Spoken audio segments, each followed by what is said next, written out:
বিনোদন দুনিয়ায় একসঙ্গে কত গল্পই না তৈরি হয়। কোথাও গুঞ্জনের ঝড়, কোথাও তারকার জীবনে বদল, আবার কোথাও সাফল্যের নতুন রেকর্ড। এরই মাঝে স্মৃতির পাতায় ফিরে আসছে প্রিয় এক শিল্পীর অমর সৃষ্টিও। তারকাদের এমন নানা খবরের ঝটপট আপডেট নিয়ে থাকছে আজকের টুকরো খবর। সালমান শাহ হত্যা মামলার রাজসাক্ষী রিজভির সঙ্গে বিয়ে হয়েছিল চিত্রনায়িকা শাবনূরের। সম্প্রতি এমন কিছু তথ্য সামাজিক মাধ্যমে ঘুরপাক খাচ্ছে। দর্শক মহলেও শুরু হয়েছে গুঞ্জন। তবে রিজভির সঙ্গে বিয়ের গুজবকে তুড়ি মেরে উড়িয়ে দিলেন চিত্রনায়িকা শাবনূর। পাল্টা প্রশ্ন ছুড়ে দিয়ে জানতে চেয়েছেন, সত্যিই যদি বিয়ে হয়ে থাকে তাহলে কোথায়, কিভাবে হয়েছে সেই প্রমাণও দিতে বলেছেন।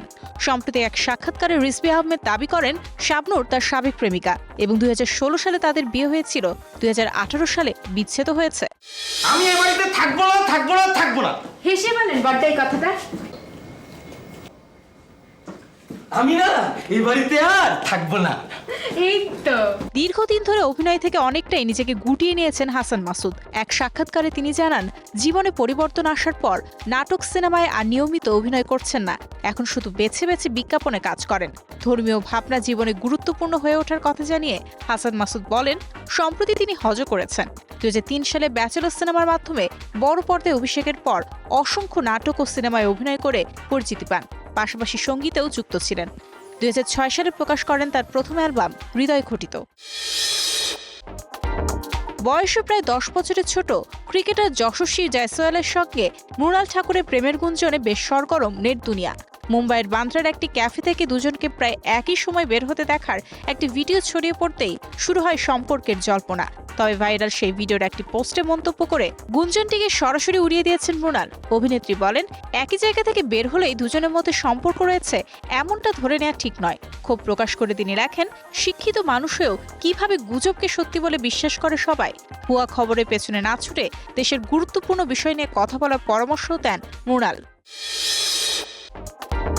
বিশ্বজুড়ে বক্স অফিসে দাপট দেখিয়ে $1 বিলিয়ন মাইল ফলক পেরিয়ে গেল ক্রিস্টোফার নোলানের বহুল আলোচিত সিনেমা দ্য ওডিসি। মুক্তির মাত্র 3 সপ্তাহেই উত্তর আমেরিকায় $429.65 মিলিয়ন ও আন্তর্জাতিক বাজারে $578.8 মিলিয়ন আয় করেছে। 2012 সালের দ্য ডার্ক নাইট রাইজেসের পর নোলানের আর কোনো সিনেমা এই মাইল ফলক ছুঁতে পারেনি। এখনও চীনে মুক্তি পায়নি দ্য ওডিসি। 14 আগস্ট 800টি আইম্যাক্স সহ দেশটির হাজার হাজার প্রেক্ষাগৃহে মুক্তির কথা রয়েছে। ফলে সিনেমাটির আয় আরও বাড়বে বলে প্রত্যাশা করা হচ্ছে। কিংবদন্তি সঙ্গীত পরিচালক ও সুরকার আলাউদ্দিন আলীর 6ষ্ঠ মৃত্যুবার্ষিকী আজ। 2020 সালে না ফেরার দেশে পাড়ি জমান বাংলা গানের সুরের জাদুকর। 1968 সালে যন্ত্রশিল্পী হিসেবে চলচ্চিত্রে যাত্রা শুরু। পর সঙ্গীত পরিচালক হিসেবে পরিচিতি পাওয়ার পর অসংখ্য কালজয়ী গান উপহার দেন। প্রথম বাংলাদেশ, আমার শেষ বাংলাদেশ, যে ছিল দৃষ্টির সীমানায়, ভালোবাসা যত বড়, সূর্যোদয় তুমি, সূর্যাস্তও তুমি সহ তার সৃষ্ট গান আজও শ্রোতাদের হৃদয়ে বেঁচে আছে। সঙ্গীতে অসামান্য অবদানের স্বীকৃতিস্বরূপ 7 বার জাতীয় চলচ্চিত্র পুরস্কার ও গীতিকার হিসেবে 1 বার জাতীয় চলচ্চিত্র পুরস্কার অর্জন করেন এই গুণী শিল্পী। গুঞ্জন থেকে সাফল্য, তারকা জীবনের বদল থেকে প্রিয় শিল্পীর স্মৃতিচারণ, বিনোদন দুনিয়ার নানা খবর থাকলো আজকের টুকরো খবরে। আরও নতুন খবর আর তারকাদের নানা আপডেট নিয়ে আবারও ফিরবো আমরা।